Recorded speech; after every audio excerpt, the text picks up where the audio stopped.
What is up? I am Ryan. I live in Cambodia and I really love it.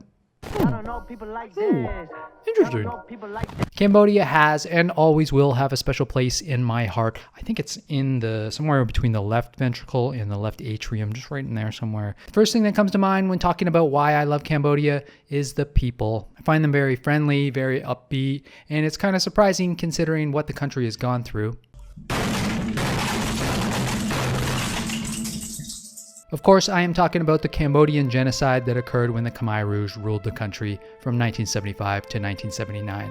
During that time, it's believed that 1.5 to 2 million people were killed, maybe even more. Yale University's Cambodian Genocide Project estimated that 21% of Cambodia's population was killed. They died of starvation, torture, execution, medical experiments, untreated diseases, forced marches, forced labor, and other forms of violence. The Khmer Rouge were purposefully killing educated people, professors, politicians, bureaucrats. Some even say they were going after people just because they wore eyeglasses or because they could speak a second language. They also abolished money, normal schooling, religious practices, public and private transport, property owning, and public gatherings. How all that changed Cambodia? Incomprehensible. I don't think I'll ever truly grasp it. Pieces of their culture wiped out. They didn't even have a currency. All of it was destroyed. They had to start using the USD. Down 21% of your population. A large portion of that is educated people, leaders in your community. The remaining population, well, some of them must have been Khmer Rouge or former Khmer Rouge. It's not like they all were killed or they all fled or they were all imprisoned. And the rest is dealing with trauma, a lack of trust, constant fear, and extreme poverty. Cambodia is an underdog story. It's an endearing place, a heartwarming country. Despite everything it's been through, it's pulled itself up from the mud and turned into this amazing place to live. When I first came to Cambodia back in 2010, I was 29 years old. At that time, it was, for the lack of a better phrase, the most third world country I had ever been to. It was shocking at times seeing barefoot kids begging in the streets, walking down dusty, dirty roads in the downtown of a capital city, feeling the depression that seemed to rise up with the cockroaches from the cracked streets. I don't know if I hated it, but it was all too overwhelming and tragic for a 29-year-old Ryan. And so when I was set to return after 5 years, I didn't really have high expectations. At that time, I had been living in Vietnam for close to 2 years, and I needed to make a visa run to cross the border, leave Vietnam in order to get a new visa. So my visit was more business than pleasure, but I was excited to see how Cambodia had changed, and I quickly realized that Phnom Penh was a very different place. In fact, I was blown away by how much it had changed, and I remember thinking that it would be a really cool place to live. I went from not liking it to wanting to live there in just 5 years. That's how much things can change in a city like Phnom Penh. 5 years after that, we moved here, and again I was blown away by how much things had changed in 5 years. While people have been living in this area for over 2,000 years, Cambodia still feels like a pretty young country. It became the Kingdom of Cambodia in 1953 after it received its independence from France. That must have been a big change, but I imagine it was a celebration of sorts, unlike the Cambodian Civil War and genocide, which changed everything again. I hope this doesn't sound condescending, but it kind of feels like I'm watching Cambodia grow up. Maybe a better way to put it is I'm watching them make a comeback.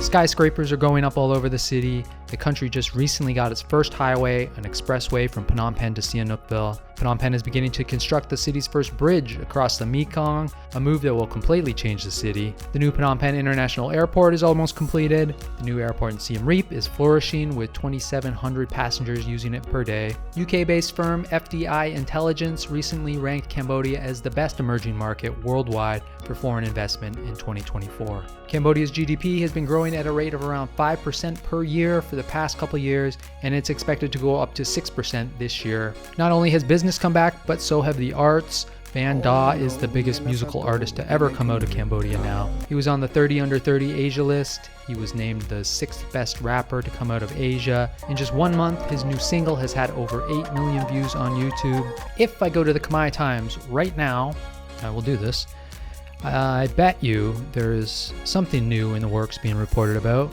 Now we got AirAsia Cambodia. They just started operations here a couple months ago, and it looks like they'll be doing direct flights to Kuala Lumpur. That's great news. And look at this. I swear I did not plan this. There's an article about Cambodia's startups.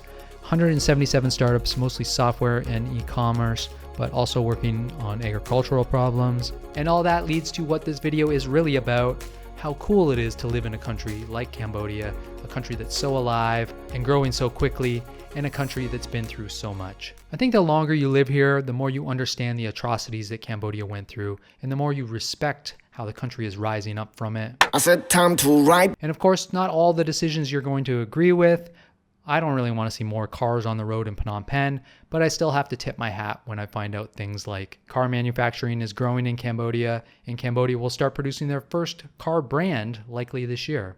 Living in Cambodia has made me more charitable. I was never the type to hand out money to beggars or to even donate money to charities. But in Cambodia, I'm handing out 1,000 real notes to disabled people at the market all the time. I think other expats living here feel that too, the desire to help. My friends at For Real donate all their YouTube money to charities in Cambodia.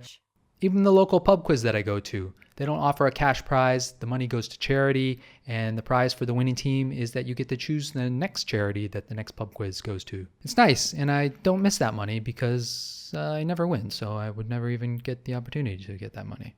I love to see young Cambodians being entrepreneurial, starting their own business. This shirt I'm wearing, I put this on today because I wanted to tell you guys about this shirt company. It's called Scarface, and they're making these cool hip-hop style shirts. One of the owners is actually a fan of the channel, and he contacted me, so I wanted to give them a shout out. You can look in the description to find a link to their products, or just go to scarface-pp.store and order one of these very high quality shirts. They're kind of like t-shirts, but they're a little bit thicker. They're really good quality though, and they also sell jackets and hats and other things. And it's all like limited edition stuff. So check out their website, see what they got, and see if there's anything you like. Now, normally a company contacts me about advertising on my channel, and I charge them money to do so. But if it's a young Cambodian company, if they're just starting out, they're making something cool, then I want to be a part of it. I want to help them out, and I don't mind doing it for free, or at least for a free shirt. On Instagram, I follow a business called DLK Cambodia. They sell a bunch of cheap items, cheap shoes, and stuff that's not really made for a 42-year-old man. But I love their Instagram. I think they're marketing geniuses.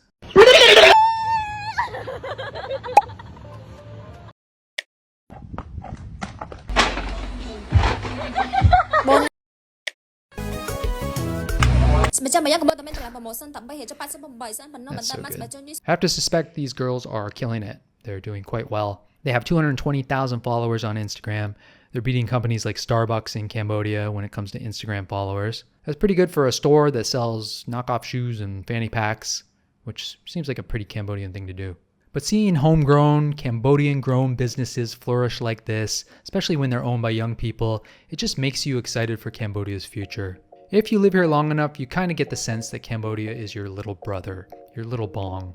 And you want to cheer it on, you want to help it, you want to see it succeed, and maybe you want to get back to it a little bit. Give back to it for being such a warm and welcoming place.